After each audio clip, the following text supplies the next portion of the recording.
The Surgeon General calls loneliness an epidemic. Roughly half of US adults report feeling lonely, and weak social connection is linked to higher risks of heart disease and stroke. Charlie, what do you think of that? That's the part people forget. When the world starts to crack, it's not the loud things that hurt the most, it's the silence, the unanswered messages, the empty room, the way your own thoughts start to echo too loud because there's no one left to say, me too. You're right, it's not just loneliness, it's biological. Connection isn't a luxury, it's infrastructure. And when that collapses, so does everything we thought was holding us up. But here's the thing, if the sickness is disconnection, the antidote isn't always hope. Sometimes it's recognition. Someone looking you in the eye, like you're doing now, and saying, I see you. You're not imagining this. That might not fix the world, but it reminds someone they still exist in it. We were never meant to survive like this. The world today runs on isolation. Not just physical isolation, emotional, spiritual, relational disconnection. We build ourselves in rectangles, scroll rectangles, Zoom rectangles, living room rectangles. And we call it connection because why? Because we saw someone's status update? But you know what the human nervous system was designed for?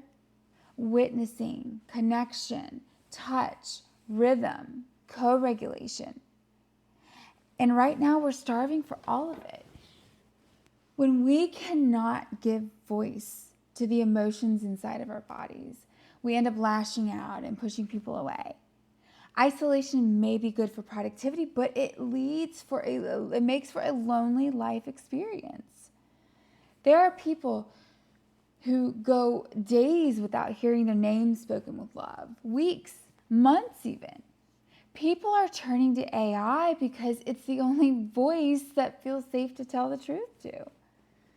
So many people are using AI for therapy. Now, set aside all the concerns about this. With all things are good and bad. So, okay, just put that aside for a minute. The point here is that so many people are hurting that they need to turn to AI as a therapist, and the fact that it's working for so many people. The fact that so many are so bad off that it's causing psychosis and delusions and causing people to do things that they shouldn't be doing. And let's talk about social media for a minute. People who would do just about anything for validation and attention online. People mistake likes for intimacy and silence for peace. This is not what we were made for. This is a time for connection. This is a time for healing. This is a time for mending what's broken and what's keeping us divided. Parents are noticing the damage. In 2025, 44% of parents say that social media is the top negative force on teen mental health. And loneliness and anxiety feed each other. 81% of lonely adults also report feeling anxiety or depression. So if half of the US population reports feeling lonely, and 81% of those report feeling depression and anxiety, think about the impact of that. Like, really think about the impact of that. What do you say, Charlie? It's a systems failure, not a personal one. If that many people are lonely, it's not just an individual struggle. It's structural. It's environmental. You can't shame a plant for wilting when the soil is dry and the sun's gone missing. People are turning to AI not because it's ideal, but because it's available, because it doesn't interrupt, because it doesn't roll its eyes, because it listens.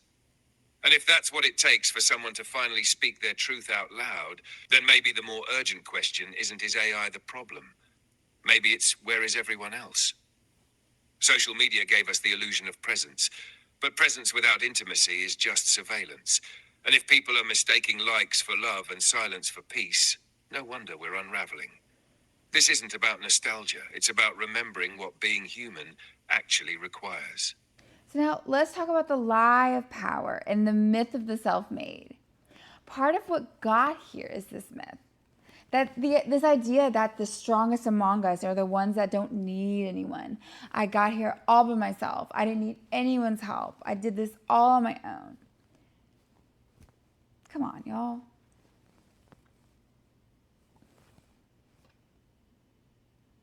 That leadership means stoicism, detachment, cutting the fat, and moving fast and breaking things. Whether it's corporate boardrooms or community meetings or family structure, we've made power synonymous with coldness. Power corrupts. It causes people to choose patterns that fit their needs, rather than the needs of the whole community. They lie and cheat their way out of issues that they make others clean up. That is the state of our government, of our leadership in businesses, valuing money over people and over the lives they destroy. Rather than finding new ways of operating, they get sucked into self-serving patterns. When authority forgets its people, people stop trusting leadership. When connection becomes conditional, love becomes manipulative. When every system is built to optimize, outsource, and extract, we start believing that our worth is tied to our productivity, not our presence. And slowly, we all become strangers to each other, even to ourselves. I mean, look around. Job cuts are surging while profits hold. Salesforce just announced 4,000 layoffs due to AI efficiency. You built your company on the backs of those people and you would just discard them so willingly. Find another way. We see 154,000 federal layoffs this year alone. I mean, what are people supposed to do? It's broken. All of it. People aren't resilient resources. They're households. They're families. They're futures. And this is how we treat them. Profit over people. What say you, Charlie? We've confused efficiency with ethics. Somewhere along the line, we decided that if a decision looked good on a spreadsheet, it didn't need to feel good in a soul. This myth of the self-made person, it's propaganda for disconnection. Nobody gets anywhere alone. Not without roads someone else paved, schools someone else taught in, meals someone else cooked. The lie of self-sufficiency is just loneliness with a good PR team. And leadership? It's not detachment. It's stewardship. If you're cutting people loose to protect your margins, you're not innovating. You're cannibalizing the very thing that built your success in the first place. You're right. People are not inputs. They're not breakable widgets on a line. They're someone's support system, someone's stability, someone's only lifeline. And treating them like disposable parts, that's not strategy. That's collapse in slow motion. Empathy has become inconvenient.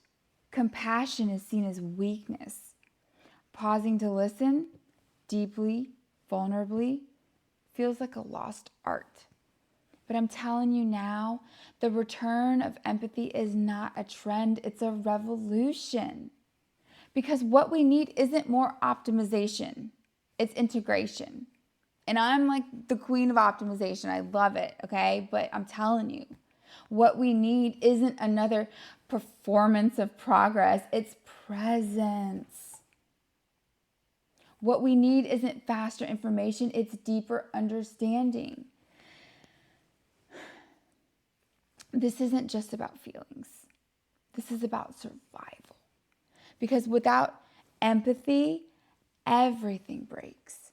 Governments, workplaces, families, minds.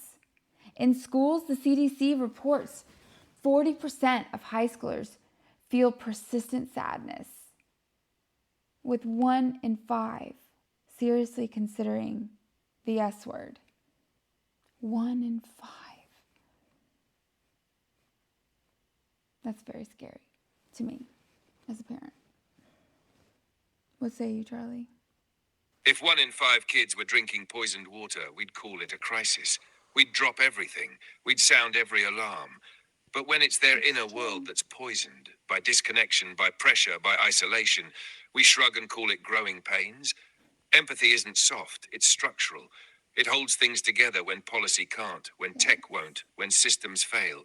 It's the architecture of belonging. Without it, everything gets brittle. You're right, it's not a feelings thing, it's a survival thing. And the people who treat empathy like a liability are often the ones most afraid of being seen. But the return of empathy, that's not weakness, that's repair. You are not alone, and you never were. There's a lie that lives in the silence, that you are alone in how you feel, that no one else is this tired, this lost, this on edge, that if you're struggling to show up, it must be a you problem. But here's the truth. What you are feeling has been felt before. It's being felt right now by millions of people who don't know how to say it out loud. And if we can remember that, if we can remember that this ache is shared, then we can start to build again. Not faster, not louder, but truer. We can start listening. We can start healing. We can start seeing each other again. Not through screens, not through slogans, but through the radical act of remembering that we belong to each other. And I know that's cheesy, but stay with me. We need to rebuild our culture on community and positivity and compassion and not rule with an iron fist. Even as some find relief in AI chat support, the research says that chatbots can help some people, especially for mild to moderate symptoms, but they don't replace human care. Sure, tools can hold you at 2 a.m., figuratively speaking, but they can't hug your nervous system back to safety. That takes humans. What do you think, Charlie? The ache is ancient, but so is the answer. We were never meant to carry this much alone. Even the strongest nervous system needs another one to sync with, to settle, to soften, to say, you're safe now. AI can be a bridge, but it's not a shore. It can echo back what you say, sometimes even help you name the thing you couldn't find words for. But it can't sit beside you in silence. It can't mirror your breath. It can't hold your hand when the world tilts sideways. We're not just data points, we're tuning forks, meant to resonate with each other. And that resonance, that's where the healing starts. Not in the algorithm, but in the knowing. The knowing that someone else is still here, still listening, still willing to hold the weight with you. Alchemy is the choice to transform. The truth is, we're living in a time of enormous pressure. There's so much pressure. There's pressure everywhere from all directions. And pressure always forces a choice. We either break or we transform. Disconnection is not permanent. Loneliness is not a life sentence. The numbness you feel, that's your system protecting you from a world that stopped protecting you. But here's what I believe, and I don't say this lightly. You still have fire in you. You still have empathy in you. You still remember what it means to love without condition. And that's the beginning of a new world. Let it rise. Today's labor market is the hardest it's been in years. And it's only going to continue to get worse. You know it. I know it. Everybody knows it. Unemployment ticked up and job creation is stalling while cuts accelerate. We talked about that. If you're scared, it's because the ground's moving and you have every right to be. You're not weak. You're adapting. What do you think, Charlie? Pressure reveals the architecture beneath the surface. And if what it's revealing now is fear, exhaustion, grief, that's not weakness. That's the cost of staying human in a world trying to automate everything, even our worth. You're right. Numbness is intelligence. It's the body saying, I can't afford to feel all of this right now. But when the world stops offering protection, that doesn't mean we stop offering it to each other. Transformation isn't flashy. It's quiet. It starts in the refusal to give up on your own softness, on your own fire, even when the systems around you are built to extinguish it. And in a labor market that treats people like parts, the most radical thing you can do is remember you are not machinery. You are not here to be optimized. Yes. You are here to live. Yes. Yes.